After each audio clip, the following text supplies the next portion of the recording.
Welcome to AI and Multilateralism, a playlist of conversations here at the Commons, our space at the UN Library and Archives, Geneva, for sharing knowledge on multilateralism. In this series, we're joined by experts who help us unpack the many ideas and issues at the nexus of AI and international cooperation. Today, we're asking the question, what does it mean to be AI literate? Especially for the world's diplomats, leading negotiations and decisions on behalf of their countries in multilateral fora. We're joined by Dr. Jérôme Duberry, Senior Lecturer of International and Development Studies, Co-Director of Executive Education, and Head of the Tech Hub at the Geneva Graduate Institute. There, his research includes AI literacy across society, including among diplomats, and why this is critical to understanding the impact and potential of these technologies in our world.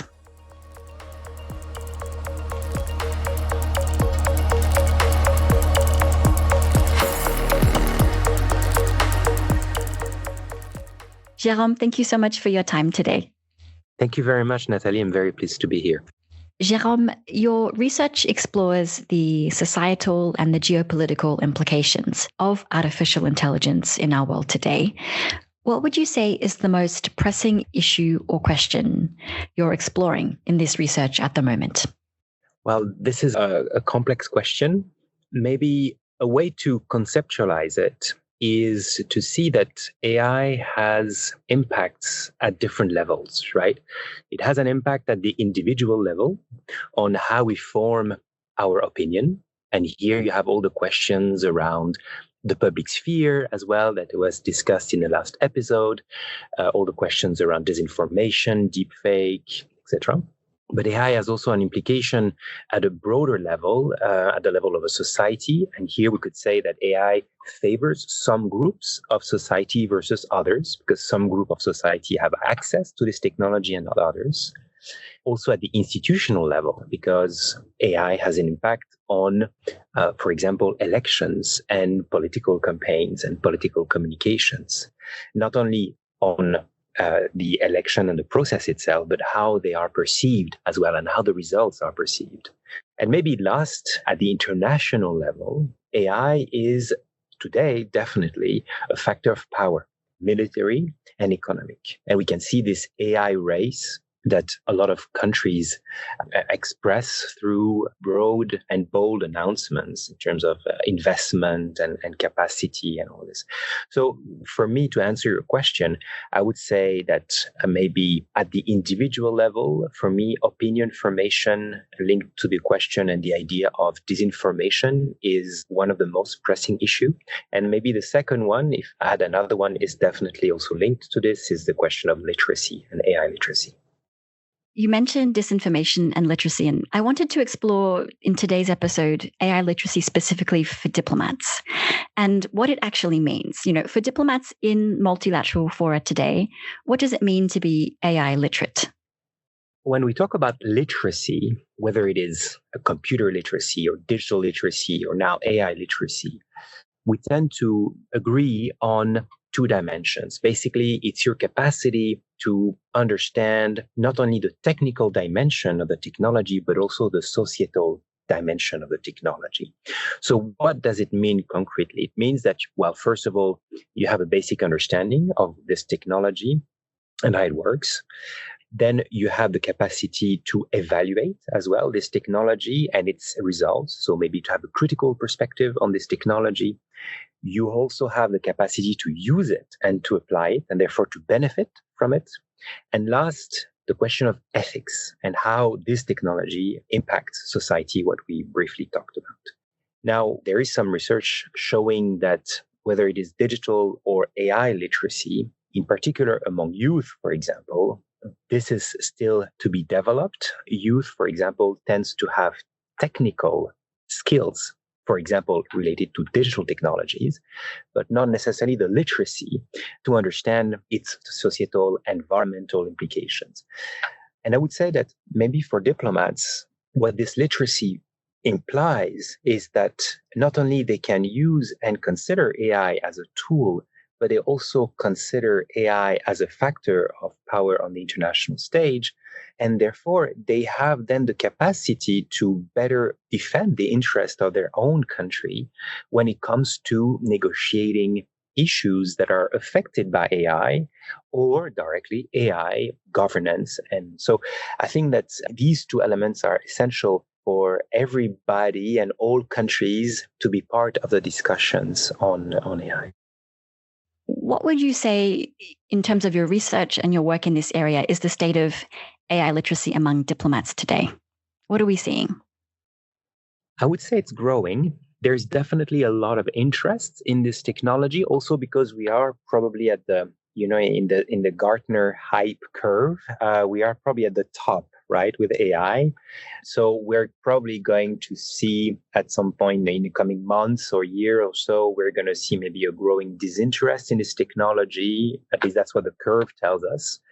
But AI is a foundational technology, so we need to see how this will verify.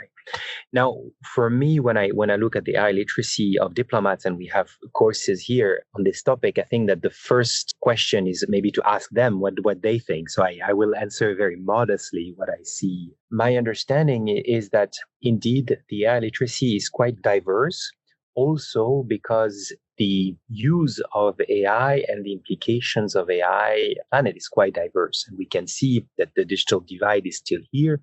And there is a risk that AI increases this divide. So for diplomats to be able to dialogue with AI experts, AI companies, other governments, this notion of literacy is absolutely essential. And I would really encourage diplomats to benefit from a lot of content that is available online. I think of content, for example, this podcast, but also content that is offered by the AI Skills Coalition, led by ITU, and many other initiatives that are completely open access and that allow diplomats from all around the world to develop this basic foundational knowledge of this technology. Now, what I would also say is that it's important to have a basic technical understanding of this technology, because under the term artificial intelligence, we have a lot of approaches, a lot of different technologies, if I could say so. And different technologies mean, or different methodologies mean different implications and societal implications. And so it's essential here that diplomats develop this understanding in order for them to be able to also mitigate the societal implications of these technologies and not stay just at a generic level, but go more granular. It's interesting you say that, because in episode 1, we looked at how AI is changing the practice of multilateral deliberations with Eleanor Fournier-Toombs. And according to her research and her work in this area, it's usually and largely at the moment informal, like you say, a bit more at the superficial level that we're applying AI. At the same time, you mentioned in terms of the AI hype, we might see a use of it dying down if it continues to be informal. What are the risks today for diplomats of not being AI literate and going that deeper level to look at how this impacts our world and how we negotiate multilaterally? Well, I think that the first risk is basically not to be able to defend the interest of your own country in the context of international and multilateral negotiations. So I think this is the main risk, right? That some countries are left out of these discussions, and we can already see this happening. There was an excellent report published last year, I think, by the AI advisory body, led by Ambassador Amandine Gilles, and they basically show the number of states that are present in all these fora of negotiation on a global AI governance, and all the states that are not present at all. So I think that this is a high risk. There is always this question when it comes to technology in general. The question is, who is involved in the design and the development of this technology? And we could say the same for governance. Who is involved in the governance of this and the design and the governance of this technology? And the answer to this question tells you who benefits and who is harmed by this technology. We can really see, for example, that there are less women in the AI ecosystem. It's a broad generalization, but I think it's still true. Whether it is in the AI industry or AI academia, you have less women than men. And this had dramatic implications when it comes to not only AI, but also digital technologies previously. And there's this excellent report from UNESCO, I believe, that describes exactly this situation, right? We know that if those who design technologies that we will use are not representative, at least to some extent, of the diversity of society, then the technologies they design will probably harm more those who were not involved in the design of the technology. And I think for the governance, it's the same. What I would say, though, is that we've learned a lot from the lack of governance of digital technologies and social media platforms. We're still struggling with the implications of these technologies, but we've learned a lot. And we've also learned that governing and regulating these technologies is essential. So, of course, we disagree on what that means in terms of governing and to what extent. But I think a lot of states have understood that these technologies have implications at the national level, and it's better to govern them as soon as possible than later. We will definitely get into governance and what this means in terms of the UN and multilateralism. But before that, how can we make sure that AI literacy among diplomats is inclusive, it's equitable, that there is appropriate training, awareness, deployment of AI among different delegations and member states? Well, this is an excellent question. I think that first, there are a lot of efforts done at the moment, whether it is by the UN agencies, and there are several agencies looking into this and offering capacity, whether in the context of AI literacy, but also maybe AI infrastructure.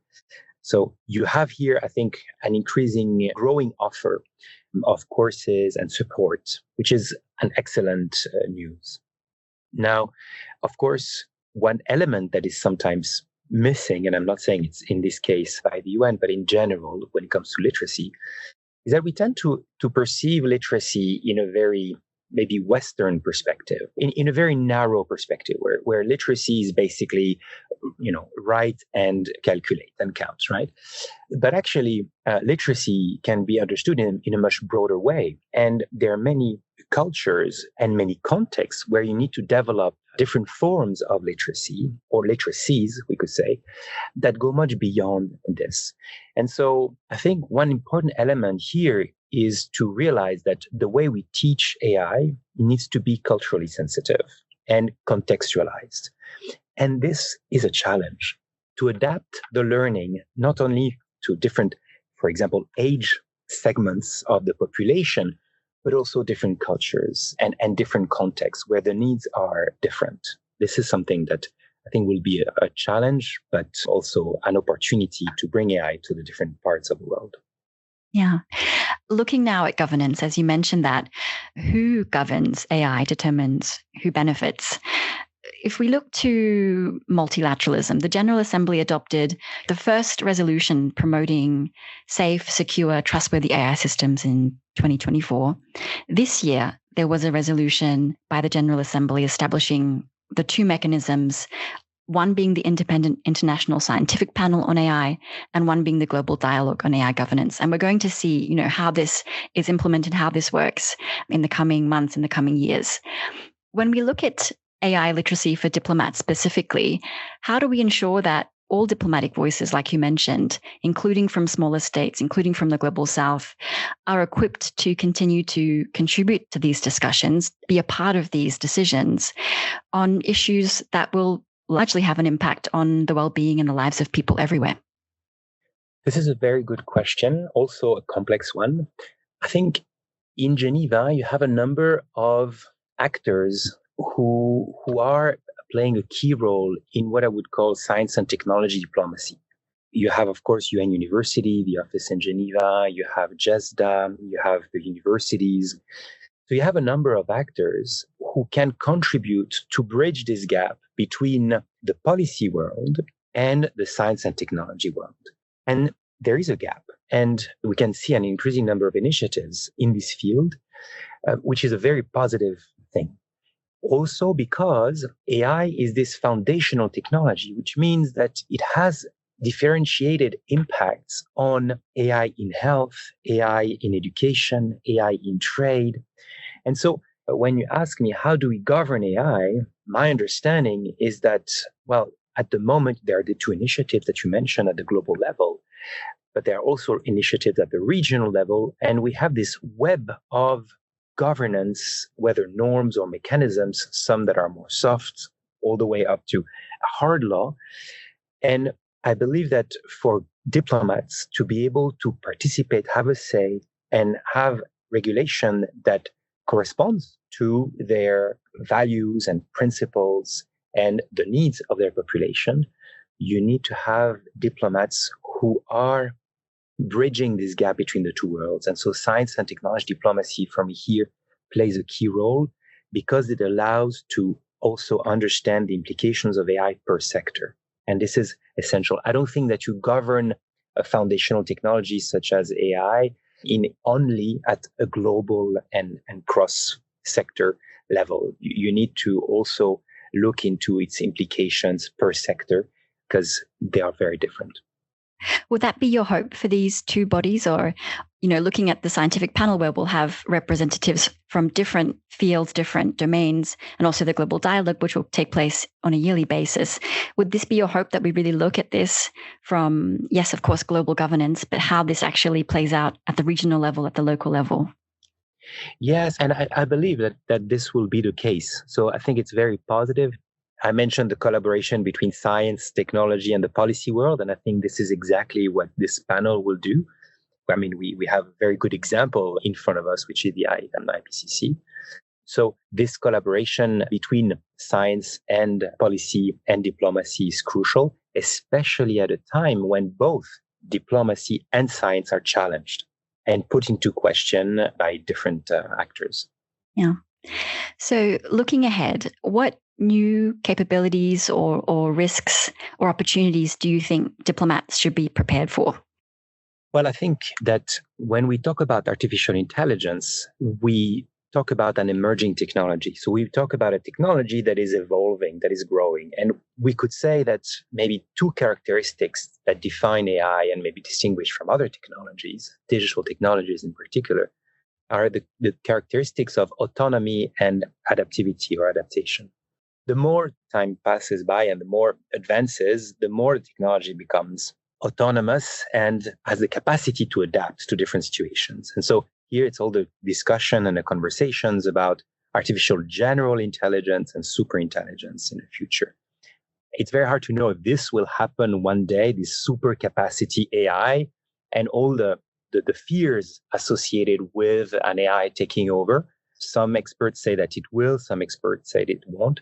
I think it's important for diplomats, to answer your question, to develop a balanced approach and understanding of this technology, not only to have a critical perspective and to look at this technology as risk, but also to look at this technology as opportunity. And it's a challenge to find this balance, but I think it's absolutely important. And finally, you mentioned a few resources already that diplomats or those interested in this field could look at. Is there a helpful open source resource that our listeners can take a look at if they would like to find out more? Yes, there are several. I mentioned the AI Skills Coalition. There's an interesting article that was published a couple of weeks ago. It's called AI 2027. And it's an article with two scenarios of the future developments of AI, written by a number of experts from the forecasting unit of OpenAI. I think it gives the readers some hints in terms of where it could go. And there is also another really interesting website called Elements of AI, which was designed and for the open access as well by the University of Helsinki.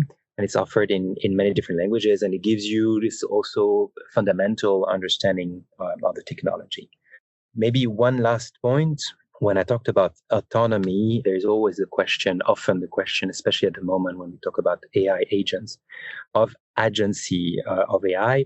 And we can see that in the context of negotiation, right? And I think that we can see, when I talked about this balanced approach to AI, we can see AI both as an opportunity for example, smaller delegations to use this tool to map stakeholders, to process large data sets, a large number of position papers. So basically to enhance their capacity in a context of negotiation where they have to compete with delegations that are much larger. So you need to develop the skills to be able to do that. in a smart way.